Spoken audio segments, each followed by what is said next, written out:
Maintenant que nous avons vu le type choice, on va essayer de voir un type particulier de ce choice type là.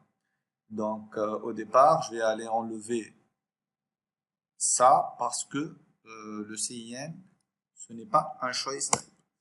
D'accord? Donc on va lui dire que c'est un number type. Voilà, exactement. Maintenant, on va voir ces deux champs-là. En fait, le cours et les sections sont des types très particuliers, puisqu'ils représentent des entités. Donc, ce qu'on va essayer d'aller voir, c'est est-ce qu'il existe quelque chose qui s'appelle entity type? En fait, oui, il existe. Voilà le entity type.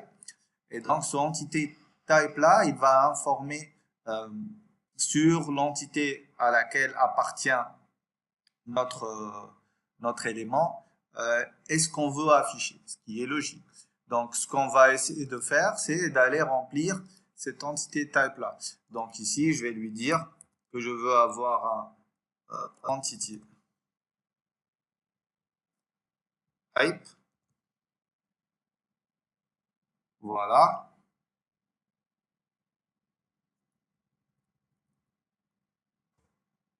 Exactement. Et après, je vais aller lui informer sur cette entité-là. Donc, je vais utiliser comme d'habitude mon tableau pour avoir les informations supplémentaires. La première chose que je dois informer, c'est à quelle classe appartient cette entité-là. C'est quoi la classe qui correspond à mon entité. Et donc ici, je vais faire un contrôle espace et je vais avoir la liste des entités. Donc en fait, c'est juste le chemin qui va nous mener vers notre entité. Nous, on est en train de gérer les cours, donc je vais lui dire que ça va être l'entité cours.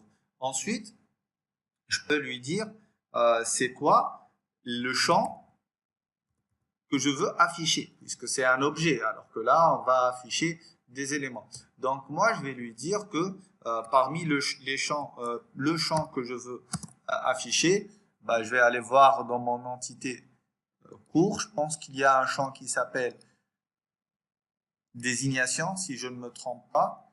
Donc on va aller ici vers notre entité cours. Et là, on a un champ qui s'appelle désignation. Voilà, je ne veux pas avoir le nombre d'heures. Ce que je veux, moi, c'est avoir la désignation du cours pour savoir comment choisir le cours en question. Donc ici, je vais lui dire désignation. Maintenant, il ne faut pas oublier que l'entité type, c'est un type particulier du choice type. C'est-à-dire que, en fait, on peut gérer la liste d'affichage, la liste, voilà, que ce soit une liste simple, double, ou bien des checkbox, ou bien des boutons radio, en utilisant les mêmes propriétés que nous avons utilisées pour le choice type.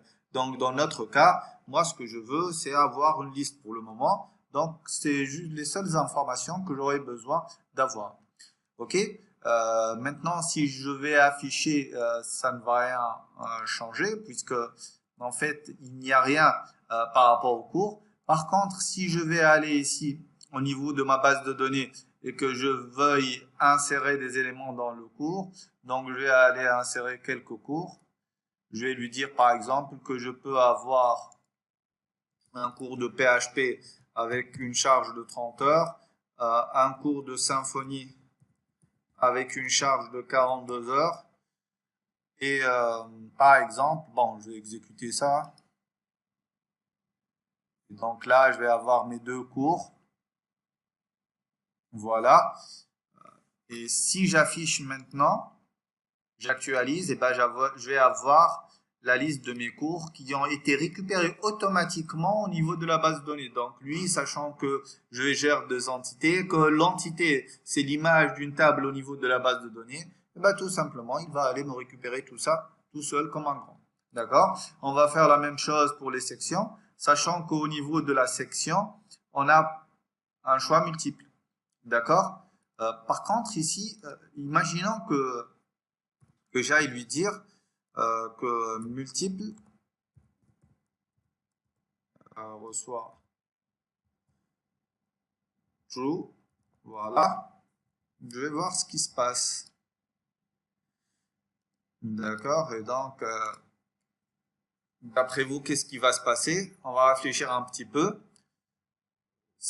Et ben, là, il va me laisser le choix de prendre ce que je veux. D'accord? Très bien. Maintenant, là, j'ai pas besoin de tout parce que j'ai un seul cours qui est associé à mon enseignant. Maintenant, je vais refaire la même chose pour les sections pour finaliser en fait mon formulaire. Non, non, non, non, non, non, non, non, non, c'est place. Voilà. Et là, je vais avoir mon petit tableau avec mes paramètres classe. Avec la classe qui va correspondre, c'est la classe qui correspond à la classe section. Voilà. Ensuite, je vais avoir un choice label. Donc, je vais aller chercher dans la section qu'est-ce qu'il y a comme choice label. C'est aussi la désignation, puisqu'on a pris des cas très simples. D'accord? Et donc, je vais faire un CTRL-E. Et maintenant, je vais lui dire que je vais tester quelque chose. Je vais lui dire que je vais avoir un multiple qui va correspondre à true, plutôt false. Voilà. Et que je vais avoir un expanded qui va correspondre à true. D'accord? J'ai un truc étiré. Je vais aller essayer de remplir un petit peu ma base avec quelques sections. Donc, on va faire un petit inséré. Et ensuite, je vais mettre deux sections. Je vais mettre une section de génie logiciel et je vais mettre une section de réseau et télécommunications. Et on va voir ce qui se passe si j'actualise ma page. D'accord? Voilà. Donc là, j'ai mon GL et mon RT. Une seconde. Il ne m'a même pas écouté lorsque je lui dis que multiple égale à false. Pourquoi?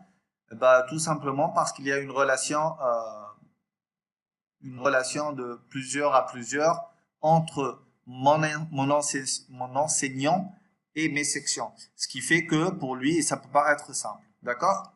Donc, je vais enlever ça rapidement. Maintenant, je vais essayer d'envoyer tout ça. Ah, ok, ok.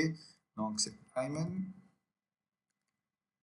Ça, c'est 07, 05, 08, 03. Ok. Et envoyer. Là, qu'est-ce que je vais avoir? Entity of type array collection passed to the choice field must be managed. Maybe you forget to persist it in the entity manager. Of type array collection. C'est au niveau de quoi ça? Donc, en enseignant controller. Ici, lorsqu'on va récupérer, donc une seconde, on va aller ici. Et là, choice label. Attendez une seconde. C'est au niveau du cours, enseignant controller. Plutôt l'entité enseignant, many-to-many section, and one-to-one cours. Voilà. Et ce many-to-many là, ben, il est géré. Voilà. Section, c'est un array collection, c'est bon. Là, c'est cours. Très bien. Là, c'est cours. Là, c'est add section, remove section. Tout est bon. Donc, je vais revoir l'erreur. Passed to the choice field must be managed. Ok. Donc, est-ce que j'ai oublié au niveau? Donc, choice label, expanded. Une seconde, je vais mettre ici. Multiple. Ah oui. Ok. Et donc là, il me bloque parce que j'ai pas mis le multiple à true, tout simplement. Et lui, il me dit non, ça doit être true. Ok, je reprends, je sélectionne tout ça, j'envoie. Et là, logiquement, ça devrait marcher. Voilà. Donc, puisque c'est du plusieurs à plusieurs que je lui ai pas mis de multiple à true, bah, c'est la valeur false par défaut qui a été gérée. Et donc, ça a créé un problème lorsqu'on a essayé de récupérer des informations. Et là, on voit qu'on a récupéré deux objets, section. Il a fait tout l'objet, en fait.